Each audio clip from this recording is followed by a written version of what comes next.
Bonjour, je suis Guillaume Azema, associé et fondateur du cabinet Hector. L'interview que vous allez écouter est celle de Claire Gatier-Caillot, elle est DRH de Safran Electronics and Defense, après avoir travaillé quelques années dans un groupe bancaire, donc son parcours est vraiment très riche d'expériences différentes. Elle va nous parler de curiosité, évidemment, dans un environnement qui est très technologique, hein, et vous allez voir combien les ressources humaines ont un rôle clé dans ce groupe et comment cela contribue à son développement au-delà de l'innovation. Elle a d'ailleurs une phrase que j'ai beaucoup aimée, qu'elle nous a partagée en fin de discussion, mais je vous laisse écouter tout ça et découvrir et être curieux. Bonne écoute. Bonjour Claire, merci de nous recevoir chez Safran. Est-ce que je peux vous proposer d'abord de vous présenter en quelques mots? Oui, bien sûr. Bonjour et merci encore d'être venu jusqu'à moi. Donc, je m'appelle Claire Gatier-Caillot, je suis la DRH de Safran Electronics and Defense, une des sociétés du groupe Safran. Et je crois qu'avant d'être chez Safran, vous étiez dans d'autres secteurs d'activité. Et effectivement, j'ai rejoint Safran il y a maintenant 2 ans et demi. Et avant, j'ai passé l'ensemble de ma carrière dans le monde de la banque, où j'ai eu 25 ans d'expérience RH, en fait, dans une banque que tout le monde connaît bien, qui est la Société Générale. Très bien, ça va nous donner l'occasion peut-être d'avoir votre avis sur les différences de RH entre ces différents secteurs, on en reparlera un petit peu plus tard. Comme notre podcast s'appelle l'entreprise curieuse, est-ce que déjà je peux vous demander de nous partager votre perception, votre définition de ce qu'est la curiosité pour vous en entreprise?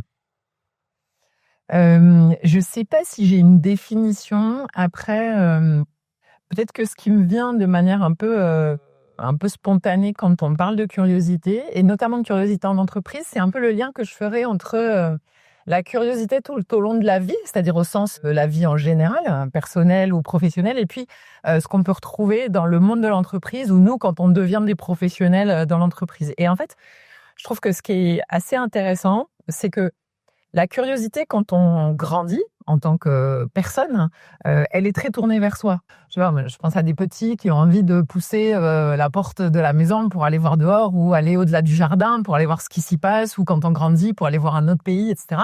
Et on est très comment est-ce que moi ça m'alimente dans découvrir le monde, dans quoi d'autre derrière le monde que moi je connais, et puis peut-être de comprendre pourquoi il se passe des choses, dévorer des bouquins, etc. Quand on grandit après, je me dis, on a une autre forme de curiosité qui vient nous faire dire, mais qui est-ce que je suis vraiment en fait? Pourquoi est-ce que je réagis comme ça? Qu'est-ce qui se passe? Qu'est-ce qui me marque? De quoi j'ai envie? Qu'est-ce que je veux laisser, etc.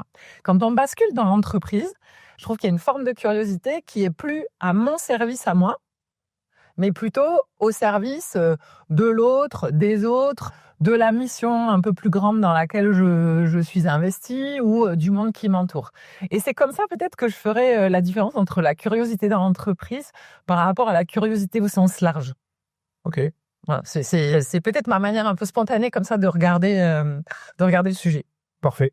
Chez Safran, la notion de curiosité, elle paraît indissociable du métier. Qu'est-ce que vous pouvez nous dire là-dessus? Oui, parce que probablement que quand on dit ça dans un monde de haute technologie comme est Safran ou Safran Electronics and Defense, par nature, on va aller de suite vers l'innovation. Et en se disant que sans curiosité, il n'y a pas d'innovation. Parce que l'innovation, c'est quoi? C'est le mix entre de l'expertise technique ou technologique extrêmement forte et l'envie de continuer à creuser, à pousser et à aller plus loin chaque fois. Et donc, c'est ce mix-là entre high-tech et curiosité qui fait l'innovation. Et le groupe Safran, sa première marque de fabrique, et c'est vrai dans ce que on met nous en avant dans nos valeurs et dans ce qui est notre vision stratégique de notre rôle dans le monde, c'est l'innovation. Donc effectivement, je crois qu'il n'y a pas de Safran sans curiosité, parce que derrière, sans curiosité, il n'y a pas d'innovation. Et c'est l'innovation qui nous porte au quotidien. Ok. Et cette innovation, de manière plus concrète à l'intérieur du groupe, comment elle naît ou comment elle se développe? Parce qu'on sait qu'il y a des entreprises qui ont plutôt tendance à faire de l'innovation très, très interne parce que le métier l'exige. D'autres qui vont énormément aller racheter à l'extérieur parce que des structures plus petites sont plus agiles. Et donc, il vaut mieux les acheter une fois qu'elles ont développé un peu leurs produits pour leur permettre de bénéficier des chaînes de production ou de la distribution à grande échelle. Vous, chez Safran, comment ça marche tout ça? Alors, évidemment, je mentirais si je disais pas qu'il y avait très régulièrement, pour ne pas dire quasiment tout le temps, cette volonté de regarder le monde autour de nous et de voir où on a des poches d'innovation, d'exploration de nouveaux marchés, de nouveaux produits, de nouvelles technos, etc. Par contre, ce qui est très clair, c'est que l'innovation, et embarquant avec l'innovation la curiosité, c'est quelque chose qui est fondamental dans la culture du groupe et dans cette culture qu'on veut partager avec nos collaborateurs dès le premier jour. Quand on recrute, quand on accueille un nouveau collaborateur, et d'ailleurs vous le voyez sur le mur de mon bureau, on a notre référentiel de comportement, cette boussole qui nous permet à tous, d'ailleurs quelle que soit notre fonction, notre rôle dans l'organisation, de savoir ce qui est attendu de chacun d'entre nous. C'est ce qu'on appelle le référentiel Safran Together. Et un des 4 piliers, c'est oser innover. Et derrière ce pilier, il y a quelques comportements très concrets qu'on a mis en exergue pour rendre plus Concret. palpable, plus concret pour les collaborateurs. Et une des formulations hyper concrètes, c'est « je suis curieux ». Enfin, voilà. Et donc, on a dès le démarrage cette idée-là que la curiosité est derrière la capacité à innover. C'est clé chez Safran. Donc ça, c'est le premier point, j'allais dire. Et ce référentiel de comportement, on va le retrouver partout.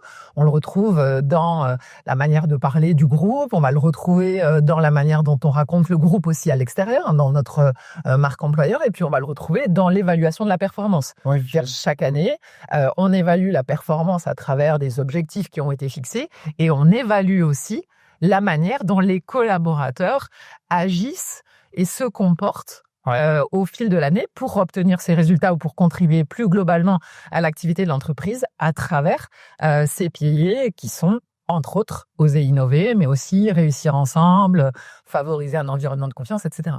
Donc, et aussi le droit à l'erreur, pardon de vous interrompre. Et alors, aussi le droit à l'erreur, et on le retrouve dans votre référentiel de comportement. Et là, quelque part, je fais le lien peut-être avec un autre élément de culture qui est très important chez Safran et qui est en train de se développer, c'est ce qu'on a appelé la culture juste et équitable, et qui est clé à la fois parce que quand on est une entreprise comme Safran, la sécurité des vols, la sécurité physique des hommes, des femmes, des enfants qui montent dans des avions, dans des hélicoptères, c'est évidemment notre mission première. Mais ça s'applique aussi à la sécurité physique et psychique de nos collaborateurs quand ils poussent les portes d'une usine, d'un bureau, de Safran. Et donc, on est en train de déployer cette culture juste et équitable qui nous permet, derrière le oser innover, de se dire il y a des différences entre prendre des risques et puis faire n'importe quoi. Il y a des différences entre innover et ne pas respecter un cadre extrêmement clair qui nous permet de tenir cet engagement à 200% de la sécurité des produits, des équipements que l'on fournit pour alimenter les avions qu'on voit dans l'air. Et donc, il y a ce besoin très clair avec les collaborateurs de se dire qu'on est dans une culture qui ose, mais avec des règles, qui demandent ou qui pousse les collaborateurs à être curieux, à oser et à innover, avec des règles, avec cette capacité à faire une vraie différence entre une erreur et une faute délibérée. Et c'est ça aussi la culture juste et équitable. C'est comment est-ce que je donne le droit et j'affirme, j'assume le droit pour chacun de nous d'essayer et de se tromper. Et en même temps, j'ai aussi des règles claires qui permettent de se dire on le fait dans un cadre qui est un cadre sécurisant et pour les collaborateurs et pour le monde auquel on livre quand même des équipements qui sont clés. D'accord. Et alors, le cadre justement d'innovation, qu'est-ce que vous avez créé comme contexte ou comme formule? Il y a peut-être différents formats d'ailleurs sur le métier. Et il y a peut-être 2 éléments que je peux partager, un qui est propre au groupe Safran et puis un qui est propre à Safran Electronics and Defense. Le premier, dans le groupe Safran, c'est que on a une démarche que chacun des collaborateurs connaît qui s'appelle l'innovation participative. Et on a des relais dans chacune des sociétés sur l'innovation participative. L'innovation participative chez Safran, c'est quoi? C'est l'idée que chacune, quel que soit l'endroit encore une fois, est le premier porteur d'idées. Parce que c'est celui qui est à son poste de travail, qui voit les écueils dans lesquels, pour des raisons de process, d'outils, peu importe, on tombe au quotidien, qui peut avoir des idées, même très concrètes, de comment est-ce que j'ajuste mon action pour travailler plus vite, plus efficacement, plus justement, etc., etc. Et donc, l'innovation participative, elle est portée au plus près du terrain en se disant chaque collaborateur peut et doit, c'est presque il y a à la fois une autorisation et un engagement, oser exprimer ses idées, partager ses envies, ses besoins et ses idées. Et donc, on a des boîtes à idées partout. Alors, c'est pas des boîtes en carton où je mets mon post-it, c'est beaucoup plus structuré, mais on a des boîtes à idées partout qui nous permettent chaque année d'aller jusqu'au Safran Innovation Awards, qui sont d'abord menés à l'intérieur d'un site, puis d'une société, puis du groupe, avec une célébration chaque année des plus belles innovations qui prennent des formes très différentes. Encore une fois, on a des innovations dites de terrain qui peuvent être comment est-ce que j'améliore la capacité de l'ensemble de mes collègues à travailler parce que, je sais pas, les étagères, elles étaient à telle hauteur et du coup, je devais faire un geste qui était finalement difficile dans la durée et donc je propose un équipement un peu différent et où ce dont j'ai besoin, c'est à portée de main et c'est tout. Voilà. On a eu des innovations qui sont incroyables avec des hommes et des femmes qui ont besoin d'aller regarder à l'intérieur d'un tout petit tube pour y mettre une pointe de colle. Et donc, on a des équipes qui ont développé toutes seules, avec les moyens du bord et leur expérience, leur expertise, en imprimante 3D, un porte-tuyau qui permet non pas de se baisser pour le regarder avec une loupe qui permet d'avoir visuellement, etc. Donc, il y a des innovations terrain, il y a des innovations qui sont beaucoup tournées vers nos enjeux de décarbonation, parce que nos enjeux de décarbonation, c'est les décarbonations de nos produits, mais c'est aussi de nos opérations. Et puis, on peut avoir des innovations qui sont très techno aussi et qui servent nos produits, nos métiers, etc. Donc, on a ce système d'innovation participative dont le point d'orgue, c'est chaque année la célébration des Safran Innovation Awards qui reconnaissent dans chacune des catégories les collaborateurs, etc. Mais on a un nombre d'innovations participatives par collaborateur chez Safran qui est hyper important. Et ça, pour le coup, quand on parlait peut-être des différences de monde, etc., et moi, en arrivant d'un environnement de la banque, ça, c'est très important. C'est-à-dire que les opérateurs en usine sont les premiers chaque année à remonter, à avoir envie de remonter des idées et des innovations. Ça, c'est la première illustration peut-être qui nous parle du groupe Safran. Dans Safran Electronics and Defense, et pour le coup, on est aussi sur de l'innovation qui peut être très stratégique. Un des choix qui a été fait, c'est de se dire que là encore, ce sont les sachants, voire juste des gens qui sont intéressés, des hommes et des femmes dans notre entreprise qui sont intéressés, qui peuvent avoir la meilleure lecture d'un questionnement, d'un challenge, d'une idée qu'on commence juste à défricher. Et on a mis en place ce qu'on appelle des incubateurs stratégiques. Et l'incubateur stratégique, il a vocation à dire, c'est pas moi, CEO de Safran Electronics and Defense, ou c'est pas mon patron de la Global Business Unit X qui va réfléchir à un sujet qu'on est en train de regarder. On va proposer à un groupe de collaborateurs de se pencher sur le sujet, d'y travailler pendant quelques semaines. Donc en général, c'est une dizaine, une douzaine, parce qu'après, c'est trop.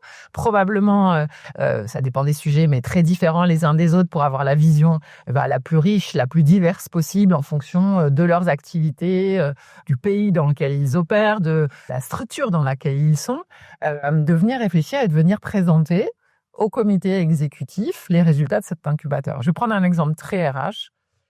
Moi, j'ai rejoint Safran Electronics and Defense il y a 18 mois, à un moment donné où l'entreprise venait d'écrire une nouvelle feuille de route stratégique. Elle s'appelle Scale Up et elle porte en elle-même bien l'intention qui est derrière. C'est-à-dire on a un changement d'échelle qui est très, très important pour notre entreprise.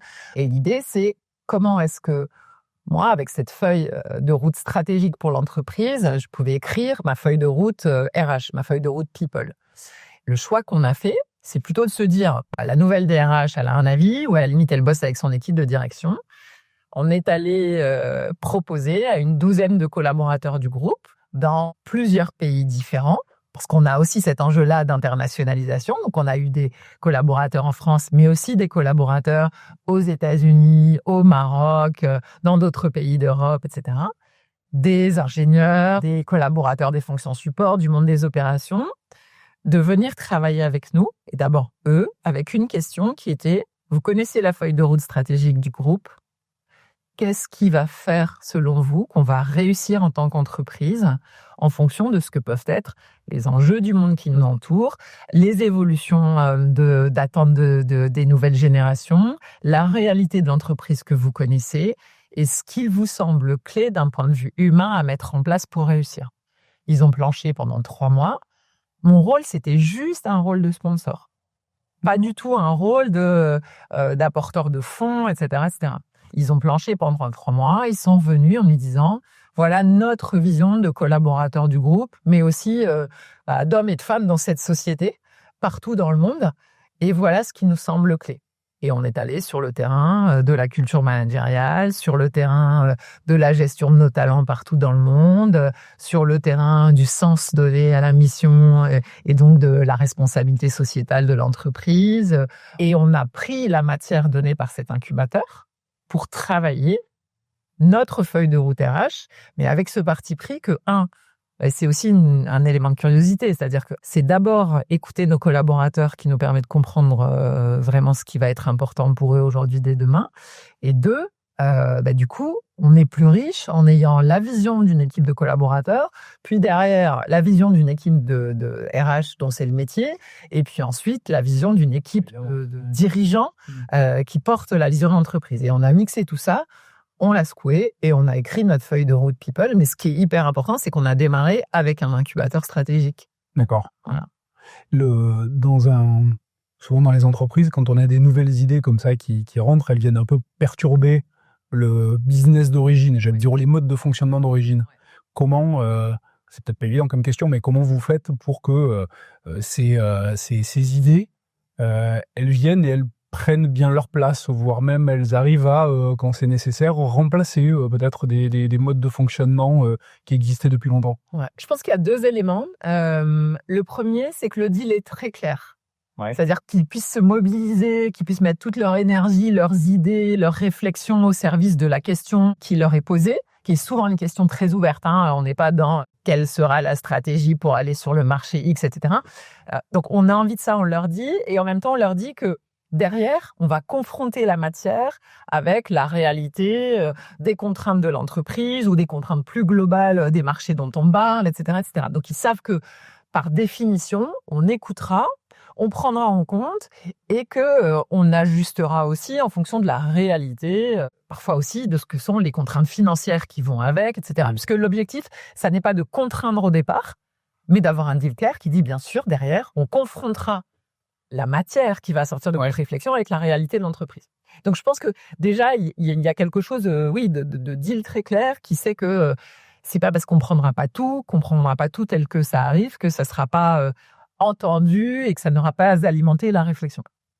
Et puis, la deuxième chose, c'est comme on a cette culture j'ai des idées, je les partage, etc. Dans le groupe Safran et chez Safran Electronics and Defense, on sait que le sujet n'est pas comment est-ce que je sécurise que chacune de mes idées est portée telle que je l'ai exprimée. Oui. Il n'y a pas cette déception-là ou cette frustration-là systématiquement de j'ai osé porter une idée, donc j'attends qu'elle soit mise en place telle que, etc. Il y a, c'est mon rôle aussi. C'est ma contribution à l'entreprise que de partager. Et dedans, il y en a peut-être une qui sera attrapée parce qu'on ne peut pas tout faire. Il y en a peut-être une autre qui sera pas retenue, mais je saurai pourquoi. Parce que le principe avec les incubateurs, c'est que par contre, cet échange-là avec le comité exécutif, il est systématique et il est éclairé. C'est-à-dire qu'ils savent exactement ce qui est pris, pourquoi c'est pris. Parfois, d'ailleurs, on a un deuxième round d'incubateurs. Oui. Parce qu'on leur dit, dans les 3 axes que vous venez de mettre sur la table, celui-ci, on ne pourra pas y aller. On choisit de ne pas y aller. N'importe quoi, quand il peut s'agir d'un développement d'un nouveau produit ou d'un nouveau marché, on dit c'est pas le cœur de nos activités. Donc, c'est hyper intéressant. Merci de y avoir travaillé, mais c'est pas ça notre priorité. C'est pas là-dessus qu'on va investir notre énergie, nos moyens, etc. On va pousser l'axe 2, l'axe 3, et on a besoin que vous alliez plus loin sur l'axe 3, mais en prenant tel ou tel élément de contexte ou de contraintes supplémentaires. Donc, il y a toujours ce feedback, en revanche, sur voilà ce que vous avez amené et voilà la manière dont on va s'en servir. Je sais pas si ça répond. Si, complètement. En fait, ce que je comprends, c'est que les personnes, finalement, pensent au-delà d'elles-mêmes et de leur propre idée, mais elles réfléchissent elles-mêmes, elles réfléchissent à l'intérêt du groupe d'abord. Et donc, si leur idée a de la valeur pour le groupe, naturellement, ça avancera. Sinon, ils attendent pas nécessairement qu'on leur dise ton idée, elle est forcément prise, elle est forcément continuée. En fait, je crois que ce qui est important aussi dans la manière dont on porte le sujet de la curiosité, des idées et de l'innovation, c'est aussi que le chemin en lui-même, la démarche en elle-même a beaucoup de valeur, en fait. Oui. Et c'est aussi très fort chez les collaborateurs et chez les managers dans notre capacité aussi à valoriser le fait d'avoir cette curiosité, cette envie d'être. Alors, j'ai pas envie de l'utiliser comme ça parce qu'il y a beaucoup d'entreprises apprenantes, etc. Mais le chemin a de la valeur. Et donc, indépendamment de l'output, enfin du résultat, de la production, le chemin a de la valeur. Et typiquement, je vais faire un parallèle avec la manière dont on regarde, nous, un certain nombre de process ou de politique RH. On s'en sert aussi comme un outil de gestion de nos talents. Parfois, dans nos incubateurs, en fonction des sujets, on a des experts du sujet. Parce qu'on a besoin d'avoir des experts parce que leur capacité à avoir les réseaux, la connexion, la compréhension, etc. Parfois, on va aller chercher nos potentiels ou des jeunes à qui on a envie de dire ta voix compte. Ouais. On a envie que tu puisses venir partager ta vision face au président de l'entreprise. On a envie que tu puisses te connecter avec plein d'autres jeunes hommes et femmes de talent de cette entreprise et vous allez vivre une aventure différente pendant 3 mois, 4 mois en planchant ensemble sur ce sujet. Donc, on peut aussi s'en servir. C'est pour ça que je dis que le chemin compte autant que le résultat. On s'en sert aussi, nous, comme une manière de valoriser nos talents, de valoriser la démarche de curiosité et d'innovation, etc. D'accord. Donc, ça équilibre aussi probablement parfois avec le comment est-ce que ce que j'ai produit ou ce que j'ai porté comme idée est effectivement à 100% pris en compte ou pas. D'accord.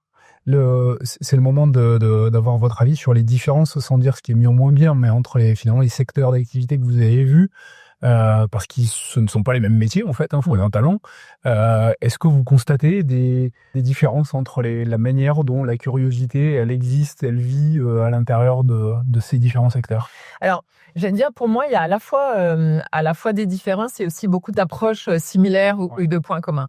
La première, c'est que donc moi, j'ai passé beaucoup de temps dans la banque de détail et donc où là, on est vraiment face à nos clients au quotidien, etc. Et il y avait une vraie envie de pousser la curiosité de nos collaborateurs dans les agences, dans le sens comprendre et connaître le client. Comprendre sa situation, aller chercher qui il est, ce qu'il vit, ce qui va être important, en quoi est-ce que ce dont on est en train de parler, c'est un moment clé de sa vie, quel est vraiment le projet, etc. Donc, il y avait cette volonté d'aller pousser les collaborateurs vers cette curiosité, et notamment cette curiosité vis-à-vis du client. En revanche, on ne pouvait pas trouver cet élan de curiosité au service de l'innovation dans une banque.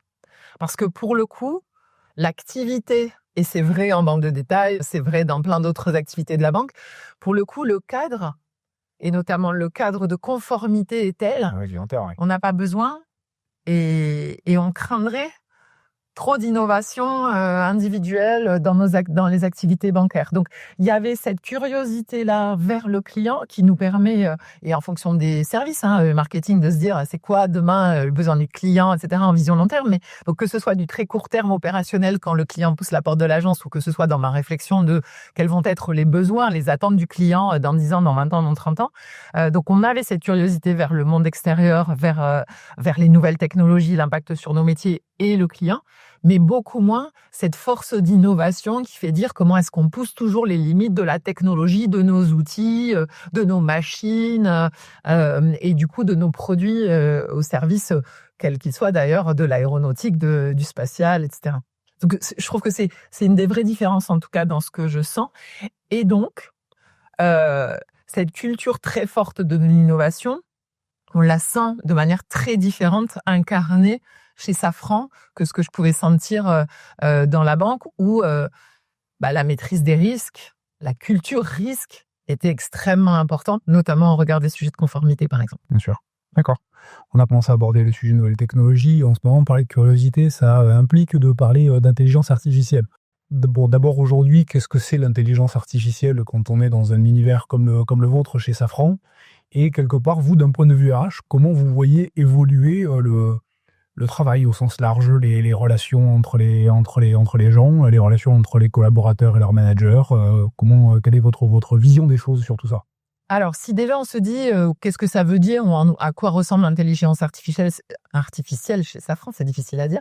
Alors, ça peut prendre plein de formes différentes. Le premier élément que je pourrais avoir envie de partager, c'est que on a évidemment ce sujet, et c'est vrai chez Safran Electronics and Defense, de comment est-ce qu'on embarque l'intelligence artificielle dans un certain nombre de nos technologies et de nos équipements.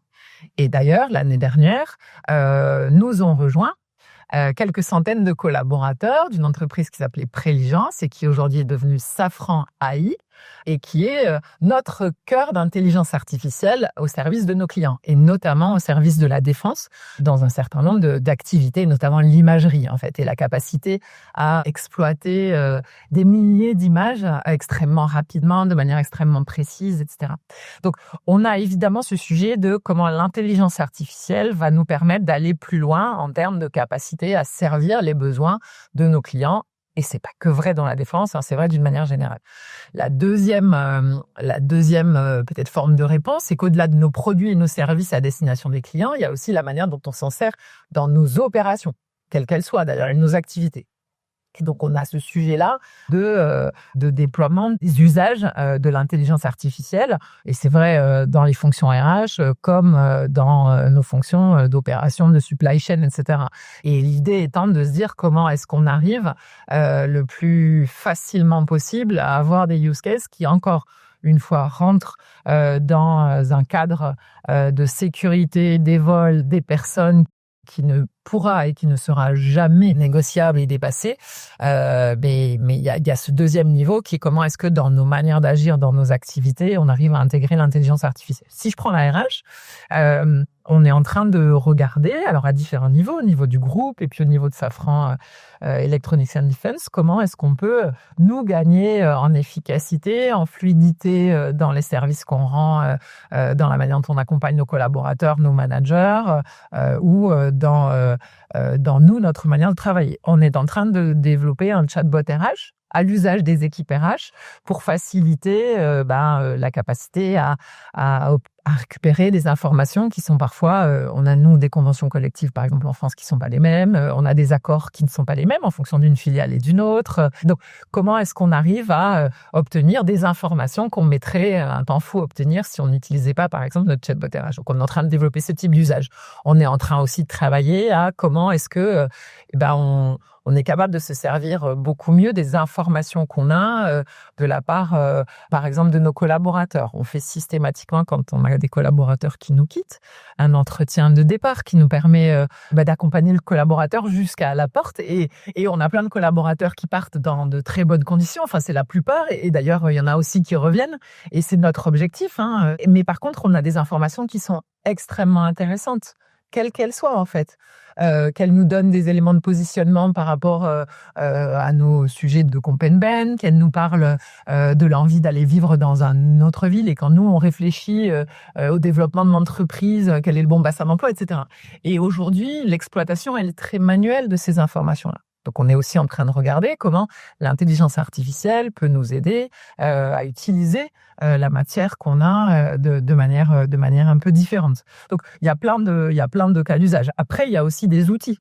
C'est-à-dire qu'on est en train de développer, c'est vrai pour la RH comme pour le reste du groupe, d'abord de la sensibilisation, de la formation et des outils qui nous permettent d'utiliser l'intelligence artificielle. On a un programme de formation de nos managers. On a démarré avec nos cadres dirigeants sur Gen AI et on est en train d'accompagner les managers là-dessus. Et nous, dans les équipes RH, par exemple, on a commencé à travailler, à pousser l'usage de Teams Premium, de Copilot ou de Secure Chat GPT, etc., pour aussi gagner en efficacité, etc., etc. Après, il n'y a pas que l'intelligence artificielle, on a aussi beaucoup besoin de digitalisation au sens large. On est encore dans un chemin qui va être encore long pour arriver à exploiter au maximum les outils digitaux tels qu'on peut les trouver, notamment dans le développement de Power BI, etc., qui nous permettent d'exploiter de bien meilleure manière les données qui sont à notre disposition, notamment pour prendre des décisions ou éclairer les décisions de nos patrons de la meilleure manière qui soit. Comment vous voyez le futur de l'entreprise, en fait, alors de Safran, mais des entreprises en général, avec ce sujet d'IA? Ce qu'on essaie de travailler, et à la fois dans la politique de sensibilisation, de formation et dans les convictions qui sont les nôtres, c'est la capacité aussi à rassurer en partageant notre conviction que, en tout cas dans nos activités, on est très loin d'avoir de l'IA qui remplace les hommes et les femmes.